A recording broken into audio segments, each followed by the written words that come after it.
Welcome to Angan Public School. Dear students, hope you all are doing great. Today is the second lecture of science and this is the first chapter of the science, crop production and management.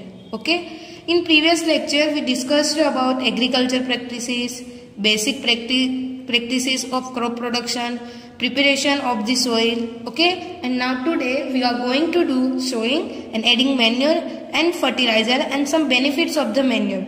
Okay. Sowing और ये दो topic discuss करने से पहले ये तीन topic हम revise करते हैं. Okay, let us revise agriculture practice. What is agriculture practice?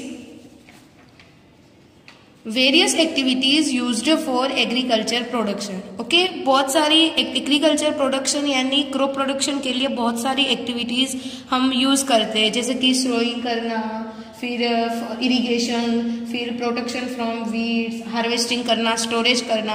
तो ये सारी जो प्रैक्टिसेस करते हैं, ओके, ये सारी जो एक्टिविटीज है उसको क्या बोलते हैं? Agriculture practice. Okay, what is the meaning of crop? Crop क्या होता है? तो when plants of the same kind are grown and cultivated of one place on a large scale it is called crop. Okay, कोई एक ही field पे एक ही kind के एक ही टाइप के क्रॉप्स हम ग्रो करते हैं, फिर देन उसको कल्टीवेट करते हैं. ओके, वो जब राइप हो जाते हैं फिर उसको कल्टीवेट हार्वेस्ट करते हैं लार्ज स्केल में, तो उसको क्या बोलते हैं? Crop. What we call crop. Okay, now next, on the basis of the season, plant are classified as a kharif crops and rabi crops. Okay, यानी कि सीजन और सीजन के बेसिस पे, यानी कि हमारे इंडिया में कितने सीजन है? Summer, monsoon and rainy season. 3 season है. There are 3 season in India. Okay, तो उसको उसमें सीजन्स के हिसाब से उसको डिवाइड किया है क्रॉप्स को. 1 kharif crops and rabi crops. First kharif crops. The crops which are grown in the rainy seasons are called kharif crops. Okay, जो क्रॉप्स रेनी सीजन में ग्रो होते हैं उसको खरीफ क्रॉप्स बोलते हैं. The rainy season in India in generally from June to September. Okay, rainy season कब होती है? June to September. For example paddy, maize, soybean, groundnut and cotton. Okay, ये जो सारे क्रॉप्स है वो कब खरीफ क्रॉप्स है और वो कौन से सीजन में ग्रो होते हैं? In which season they are growing? Rainy season. Okay, in rainy season. Now next, rabi crops. Rabi crops यानी कि the crops grown in winter season. Winter season India में जनरली अक्टूबर टू मार्च में होती है. Okay, तो they are called rabi crops. For example wheat, gram, pea, mustard, linseed यानी अलसी and mustard यानी राई. ओके, तो ये जो क्रॉप्स है वो कौन से है? राबी क्रॉप्स है. ओके, रेनी सीजन हो गया, विंटर सीजन हो गई, बट समर सीजन में कुछ सीरियल्स है, कुछ ग्रेन्स है, कुछ वेजिटेबल्स है, वो हम समर सीजन में भी क्या कर सकते हैं? ग्रो कर सकते हैं. Okay, now next, basic practice of crop production. Okay, basic practice of crop production यानी कि जो एग्रीकल्चर क्रॉप प्रोडक्शन के लिए जो एक्टिविटीज है वो कौन सी है? ओके, तो they are given in below. First one is the preparation of soil. Soil को प्रिपेयर करना यानी कि सोइल को लूज करना, क्योंकि उसमें से क्या हो, एयर अच्छे से सर्कुलेट हो पाए. ओके, और उसको लेवल करते हैं सोइल को first of all. Then after हम क्या करते हैं? सीड को शो करते हैं. सेकंड है sowing. Third, adding manure and fertilizers. Fourth, irrigation. Fifth, protecting from weeds. Sixth, harvesting and seventh, storage. Okay, now we are discuss about preparation of soil. Okay, first, preparation of soil is the first step before growing a crop. Crop को grow करने की first step कौन सा है? Preparation of soil.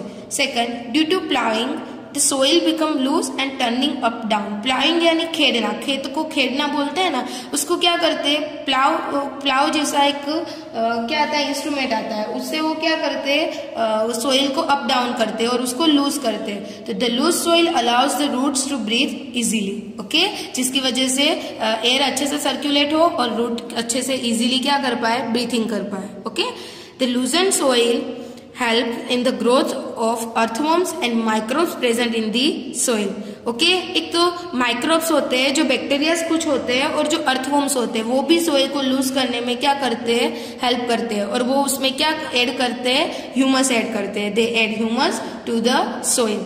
Okay, now next the plowed field may have a big pieces of the soil called crumbs.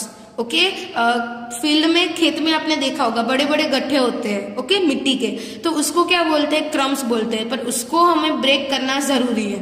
Okay, तो it is a necessary to break this crumbs. Okay, levelling the field is beneficial for sowing as well as irrigation. Field को level करना इस sowing के लिए as well as irrigation के लिए भी क्या है, बेनिफिशियल है. Okay, the levelling of the soil is done with the help of a leveller. Okay, उसको लेवलर से भी हम क्या करते हैं, लेवल करते हैं. Sometime manure is add to the soil before tilling. Tilling यानी कि प्लाउंग. ओके, प्लाउइंग ही बोलते हैं और उसको टिलिंग भी बोल सकते हैं. तो प्लाउइंग करने से पहले हम समटाइम्स मैन्योर भी ऐड करते हैं, जिसकी वजह से वो क्या सोइल में अच्छे से मिक्स हो जाता है. तो this help in proper mixing of manure with the soil and the soil is watered before sowing. By this the prepared soil become suitable for sowing. Okay, tilling करने के बाद, उसको मैन्योर ऐड करने के बाद, उसमें प्लाइंग करने के बाद उसमें उसको मिट्टी को गीला भी करना पड़ता है, और बाद में वो सीड को शो करने के लिए वो सोइल क्या हो जाती है, रेडी हो जाती है. Okay, now next agriculture implements. Okay, कौन से इंस्ट्रूमेंट्स है वो यूज किए जाते हैं उसमें. तो जो लूजनिंग करने के लिए, सोइल को टर्निंग अप डाउन करने के लिए टिलिंग और प्लाउइंग. ओके, और जिससे वो यूज कर दे टिलिंग और प्लाउइंग करने के लिए, उसको प्लाउ बोलते हैं. सेकंड है होय. होय क्या है कि वो क्या करता है, removes the weeds and loosening the soil. Weeds को रिमूव करना. वीड्स क्या है, तो वीड्स यानी अनवांटेड ग्रास.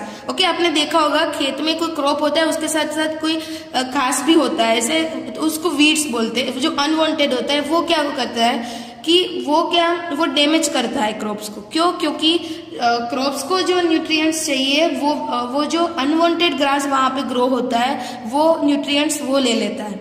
इसकी वजह से उसको क्या करना पड़ता है, रिमूव करना पड़ता है. और होल की हेल्प से हम लोग सोइल को लूज भी कर सकते हैं. और now days plugging is done by tractor driving cultivator. Okay, tractor से भी प्लाइंग होती है. उससे क्या होता है, एक तो लेबर्स भी सेव, कल्टीवेटर से टाइम भी सेव होता है और लेबर भी करने पड़ते नहीं है. ओके, हमने आगे देखा कि मैन्यूर सोइल में ऐड करते हैं, बट ये मैन्यूर क्या है, what is a manure, what is the meaning of the manure. Manure है क्या, तो it is an organic substance obtain from decomposition of plants और एनिमल वेस्ट. ओके, यानी कि एक ऑर्गेनिक सब्सटेंस है जो प्लांट और एनिमल वेस्ट को डिकम्पोज करके, डिकम्पोज करने यानी उसको वो सड़ना, उसके सड़ने के बाद एक ऑर्गेनिक सब्सटेंस बनता है, वो क्या होता है, manure. Okay, further we will discuss in next. Okay, fertilizer और मैन्यूर, उसके बारे में एक अलग से टॉपिक आएगा, उसमें डिस्कस करेंगे. Okay, now we will going to sowing. What is the sowing. Sowing क्या होता है. ओके, ये क्रॉप प्रोडक्शन का ये भी एक मोस्ट इंपोर्टेंट पार्ट है. Okay, sowing is an important part of crop production. Before sowing, good quality, clean and healthy seeds of a good variety are selected. Farmers prefer to use seeds which give high yield. Okay, sowing important part है crop production का. Before sowing हम क्या करते हैं, पहले तो good quality और healthy seeds को हम choose करते हैं. Okay, उसको हम क्या करते हैं, select करते हैं. Okay, otherwise क्या होगा, वो crop अगर good quality का सीड्स नहीं होगा तो वो क्रॉप अच्छा से नहीं होगा. ओके, अच्छी हाई यील्ड, यील्ड यानी कि उपज, क्या उपज, यानी कि जो हाई मीन्स हमको जो अच्छी उपज चाहिए हमको, तो उसके लिए फार्मर्स क्या प्रिफर करते हैं, गुड वैरायटी के और हेल्दी सीड्स प्रिफर करते हैं. तो हम सीड्स का सिलेक्शन कैसे करते हैं. Okay, one day I saw my mother put some gram seeds in a vessel and pour some water on them. After a few minutes, some seeds started to float on top. I wonder why some seeds float on wonder. Okay, एक दिन ये जो girl है उसकी mummy ने vessel में क्या किया था, कुछ ग्राम सीड्स को डाला, फिर उसमें वाटर को पोर किया. थोड़ी टाइम के बाद उसने देखा, she looked after a few minutes and seed started to float on top. And then क्या हुआ कि सीड्स फ्लोट करना स्टार्ट हो गई। क्यों ऐसा हुआ? क्योंकि वो जो लाइट सीड्स होते हैं वो डैमेज सीड होते हैं और वो उसमें होलो हो जाता है, तो उसकी वजह से वो लाइट होते हैं, और तो जो वो लाइटर सीड्स है वो क्या करते हैं, पानी में फ्लोट करते हैं। Okay, I wonder why some seeds float on water. Okay, now next activity, take a beaker and fill half of with water. Put a handful of wheat seeds and stir well. Wait for some time. Okay, आपको क्या करना है, एक beaker लेना है, उसमें half उसको क्या करना है, fill half of it water, उसको वाटर से फिल करना है। Put a handful of wheat seeds and stir well. फिर उसमें क्या करना है आपको, व्हीट मीन्स वो जो व्हीट के सीड्स उसमें डाले आपको, और उसको स्टीर यानी उसको घुमाना है, यानी कि पानी को स्टीर करना है, और थोड़े टाइम के लिए उसको ऐसे ही रख देना है। तो फिर आप क्या देखोगे, व्हाट वुड यू सी? तो in this glass damaged seeds become hollow and are thus lighter, so therefore they float on water. Okay, तो उसमें जो डैमेज्ड सीड्स हो गए वो क्या हो गए, डैमेज्ड सीड होलो बन गए होंगे, यानी कि फोफले बन गए होंगे, तो उसकी वजह से वो लाइटर हो गए और वो क्या करेंगे, पानी में तैरेंगे। और जो हेल्थी सीड्स हो गए वो क्या हो गए, वो नीचे बैठ गए होंगे ग्लास के। ओके, तो this is the good method for separation of good healthy seeds from the damaged ones. Okay, before sowing, one of the important tasks is to know about the tools used for sowing seeds. Okay, आपको देखो ये जो sowing की method है हमने ये तो घर पे कर सकते हैं, पर कुछ बहुत ज्यादा हमको करना है मीन्स फील्ड में वगैरह में, तो उसमें कौन सा टूल यूज किया जाता है? तो उसमें एक तो ट्रेडिशनल टूल यूज किया जाता है, ओके, एंड एक सीड ड्रिल यूज किया जाता है। ओके, तो the tool used traditionally for showing seed is shape like funnel. Okay, ये जो टूल है, ओके, वो कौन से शेप का है, फनल शेप का है। तो यहाँ से ये लोग क्या करते हैं, सीड को पास करते हैं, और उसके जो एंड में शार्प क्या होता है, शार्प एंड होते हैं। तो वो क्या करते हैं कि सोइल होते हैं ना, उसमें पियर्स यानी कि होल बनाते हैं, और उसमें क्या हो जाता है कि सीड वहां पे चला जाता है और उसके ऊपर सोइल आ जाती है। ओके, तो इस तरीके से ट्रेडिशनल टूल से क्या किया जाता है, सीड्स को सोइंग किया जाता है। ओके, पहले ऐसे ही शो किया जाता था, अब सीड ड्रिल यूज किया जाता है। ओके, तो the tool used traditionally for sowing seed is shaped like funnel and the seeds are filled into funnel and passed down through 2 or 3 pipes having a sharp ends. So these ends pierce into the soil and place seeds there. Okay, now next seed drill. Okay, this picture is seed drills. Okay, ये जो pictures है वो seed drills का picture है। तो nowadays the seed drills is used for sowing with the help of tractors. Okay, ये जो seed drills है आपने देखा होगा कि ट्रैक्टर के पीछे उसको लगाया जाता है। देखो, look at this picture like this. Okay, तो ऐसे इसको क्या कर पीछे लगाया जाता है सीड ड्रिल को, एंड देन फिर वो ट्रैक्टर फील्ड में वहां पे उसको चलाया जाता है, और वहां पे उस पे सीड क्या हो जाए, शो किए जा सकते हैं। ओके, तो nowadays the seed drill is used for showing with the help of tractors. This shows the seeds uniformly at equal distance and depth.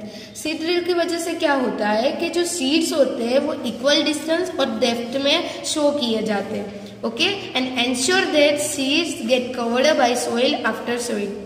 Okay, आपको ये इंश्योर करना है कि सोइंग के बाद ये जो सीड्स होते हैं वो सोइल से कवर होते हैं, जिसकी वजह से वो बर्ड्स से जो ग्रेन ईटिंग जो बर्ड्स है, ओके, उससे प्रोटेक्शन मिलता है। ओके, तो this protect seeds from being eaten by birds, and sowing by using a seed drill saves time and labours. Okay, जैसे कल्टीवेटर यूज करते हैं वो लेबर और टाइम दोनों सेव करता है, वैसे सीड ड्रिल भी क्या करता है, saves the time and labour. Okay, now there is a nursery near my school. I found that little plants were kept in small.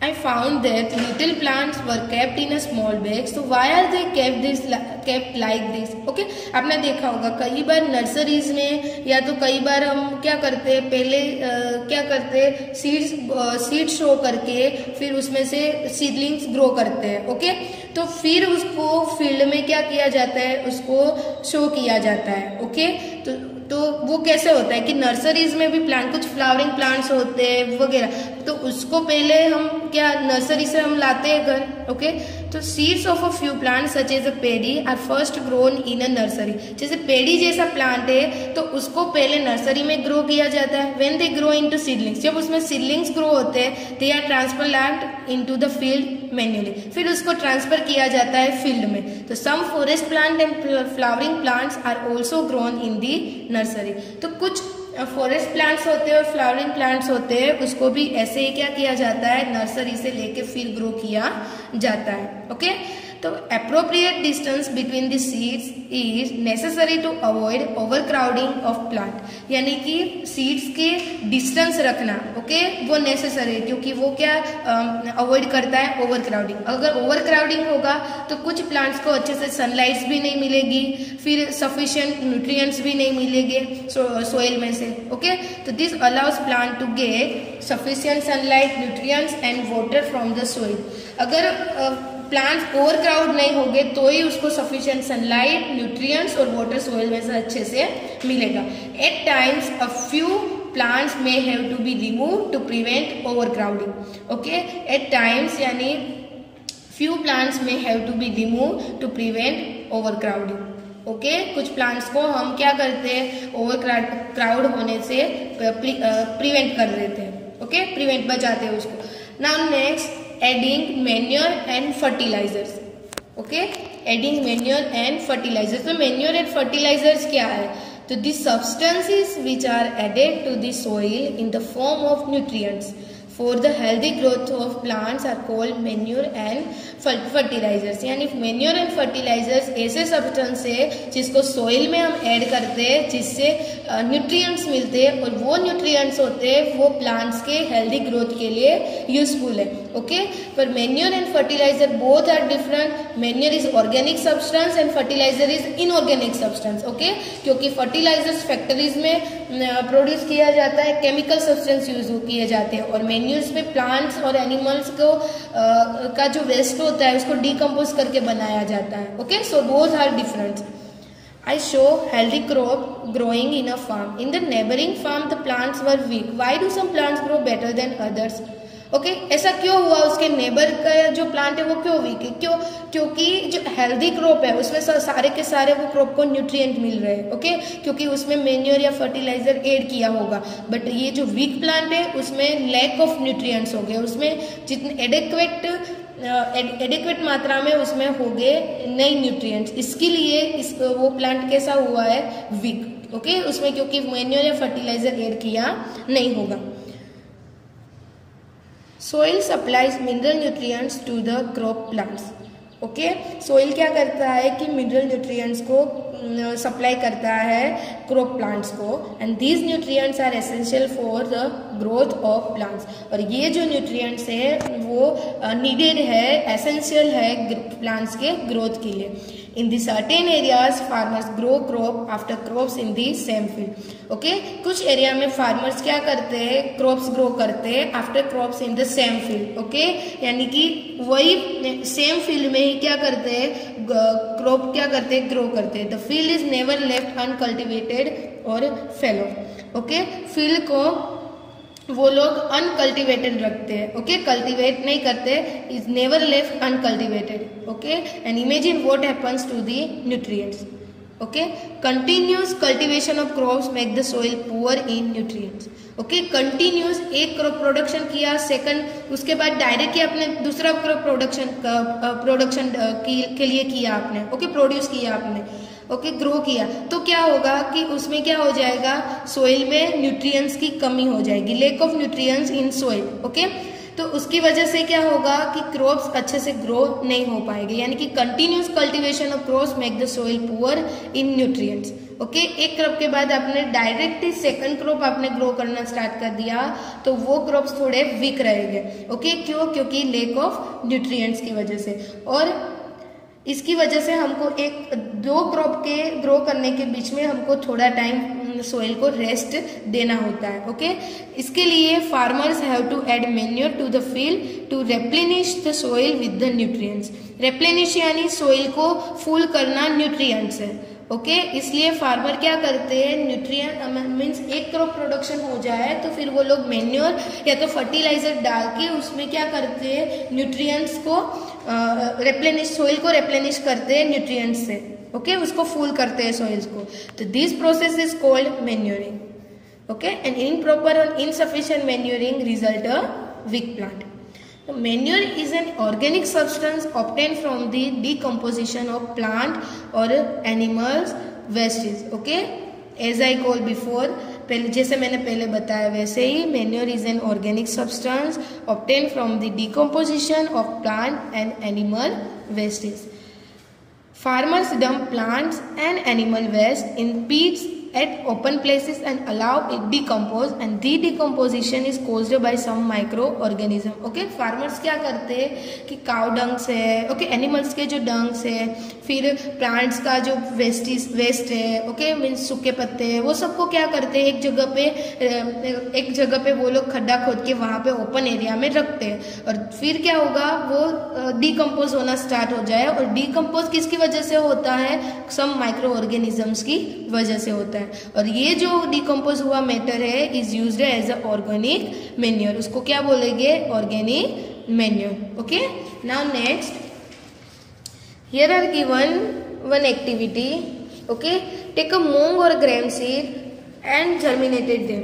Okay, select the 3 equal size seedling. आपको क्या करना है, मूंग or ग्राम के seed को पहले germinate करना है, फिर 3 इक्वल साइज के सीडलिंग आपको लेने हैं। ओके, फिर take a 3 empty glass or similar vessel and mark them A, B, C like this. Okay, and to glass A add a little amount of mixed with little cow dung manure, glass B mixed with the little urea, and take a C mixed without any manure और fertilisers. Okay, soil को ऐसे ही आपको डालना है, उसमें कुछ manure भी नहीं डालना है, फर्टिलाइजर भी नहीं डालना है। ओके, फर्स्ट में काउडंग डाला है मैन्योर, बी में आपने यूरिया डाला है फर्टिलाइजर, और सी में हमने एक भी नहीं, कुछ नहीं डालना है। ओके, तो फिर now pour some amount of same amount of water in each glass. आपको ईच ग्लास, हर एक ग्लास में आपको एक ईच ग्लास में सेम अमाउंट ऑफ वाटर ही आपको डालना है। ओके, फिर उसको सेफ प्लेस में रख के आपको after 7 to 10 days observe their growth. फिर 7 to 10 days के बाद आपको उसका ग्रोथ क्या करना है, ऑब्जर्व करना है। ओके, तो व्हाट विल हैपन, तो क्या होगा कि जो ग्लास ए होगा, ओके, और ग्लास बी, तो फर्टिलाइजर और मैन्योर जो सोइल में होगा उसमें क्रॉप्स क्या होंगे, अच्छे से ग्रो हुए होंगे। ओके, और जो ग्लास सी है, ओके, उसमें जो क्रॉप होगा ग्रो, वो कैसा होगा, वीक क्रॉप होगा। ओके, तो इसके लिए कि सोइल को क्रॉप अच्छे प्रोडक्शन के लिए मैन्योर और फर्टिलाइजर क्या है, एसेंशियल है। Okay, now next, what is fertilizer. Okay, fertilizers are chemicals which are rich in particular nutrients, and how are they different from manure? वो कैसे different है, तो manure है उसको decompose किया जाता है plants और animals को, पर fertilizers है वो chemicals से बनाया जाता है, फैक्ट्री में प्रोड्यूस किया जाता है। Okay, fertilizers are produce in factories. Some example of fertilizers are urea, ammonium sulphate, super phosphate, potash, NPK. NPK यानी नाइट्रोजन, फॉस्फोरस, पोटेशियम। ओके, ये सब क्या है, फर्टिलाइजर्स के एग्जाम्पल है। The use of fertilizers has helped a farmer to get better yield of crops such as wheat, paddy and maize. Okay, fertilizer का हम जब यूज करते हैं तो एक अच्छी उपज के लिए वो यूजफुल है, यानी कि yield of crops, better yield of crops. Okay, इसके लिए फार्मर्स उस फर्टिलाइजर यूज करते हैं। ओके, जैसे कि व्हीट, पेडी और मेज में।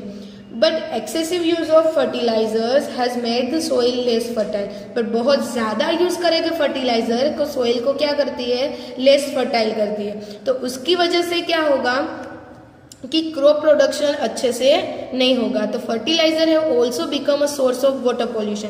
फर्टिलाइजर से वाटर पॉल्यूशन भी होता है, तो उसको मेंटेन रखने के लिए, फर्टिलिटी उसकी मेंटेन रखने के लिए हम क्या करते हैं, तो we have to substitute fertilisers with organic manure or leave the field uncultivated in between two crops. मैंने आगे जैसे बताया वैसे ही कि टू क्रॉप के बीच में हमको क्या करना है कि वो जो फील्ड है उसको अनकल्टिवेटेड रखना है, यानी कि ऐसे ही रेस्ट देना है हमको, और हमको जो फर्टिलाइजर्स यूज करते हैं उसके साथ साथ हमको ऑर्गेनिक मैन्योर भी उसमें ऐड करना चाहिए। जैसे वो फर्टिलिटी सॉइल की कैसी रहे, मेंटेन रहे। तो the use of manure improves the soil texture as well as its the water retaining capacity। water retaining capacity यानी water holding capacity, water को hold करने की कैपेसिटी भी क्या होवे, इम्प्रूव होवे। तो it replenishes the soil with nutrients।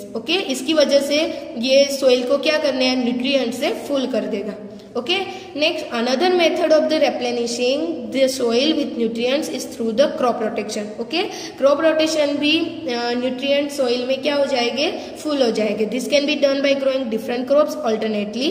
ये वो कैसे क्रॉप रोटेशन कैसे होता है, यानी कि एक क्रॉप प्रोडक्शन हमने जैसे कि वीट का क्रॉप प्रोडक्शन किया, तो सेकंड हम क्रॉप प्रोडक्शन वीट का नहीं करेंगे, किसका करेंगे, मेज का करेंगे। तो ऐसे क्रॉप रोटेशन से क्या होगा, न्यूट्रिएंट्स मीन्स क्या होंगे, मेंटेन रहेंगे सोइल में। तो this can be done by growing different crops alternately. Earlier farmers in northern India used grow legumes and as a fodder. Legumes as a fodder यानी कि इन वन सीजन, फोडर यानी कि घास चारा, काव बफेलो, उसके लिए वो लोग क्या एक सीजन में क्या ग्रो करते थे, लेज्यूम्स ग्रो करते थे, और नेक्स्ट सीजन में वो लोग वीट ग्रो करते थे। तो उसकी वजह से क्या होता था, सोइल में नाइट्रोजन क्या होते थे, मेंटेन रहता था, यानी कि this help in the replacement of the soil with nitrogen. तो farmer are being encourage to adapt this practice, और उसकी वजह से फार्मर्स क्या हुए, इनकरेज हुए ये प्रैक्टिस के लिए। You have learned about rhizobium bacteria. They are present in nodules of roots of leguminous plant। leguminous plant होते हैं, उसके जो nodules होते हैं, उसके जो रूट के जो गट्ठे होते हैं, उसमें क्या होता है, उसमें नाइट्रोजन होता है। वो क्या करता है, उसमें राइजोबियम बैक्टीरिया होते हैं, तो वो क्या करते हैं, एटमॉस्फेरिक नाइट्रोजन को फिक्स करते हैं। Now here given the table of the difference between the fertilizers and manure। let us discuss। fertilizers is a man-made inorganic soil and manure is the organic substance obtained by decomposing of cattle dung and the plant residues, plant waste। Second, fertilizer is prepared in factories. Fertilizers factories में prepare किया जाता है। Manure can be prepared in the field. Manure field में prepare किया जाता है। Now third, fertilizer does not provide any humus to the soil. Fertilizer कोई humus soil को प्रोवाइड करते हैं नहीं है, कोई न्यूट्रिएंट्स प्रोवाइड नहीं करता है। मीन्स जब मैन्योर्स है वो lot of humus to the soil, वो बहुत सारा ह्यूमस प्रोवाइड करता है सोइल को। Fertilizers are very rich in plant nutrients like nitrogen, phosphorus and potassium. Fertilizers होते हैं जिसकी वजह से नाइट्रोजन, फॉस्फोरस, पोटेशियम जैसे न्यूट्रिएंट्स प्लांट्स को बहुत ज़्यादा मात्रा में मिल सकते हैं। जब manure is relatively less rich in plant nutrients, उसमें न्यूट्रिएंट्स कम होते हैं बट ह्यूमस ज़्यादा होता है।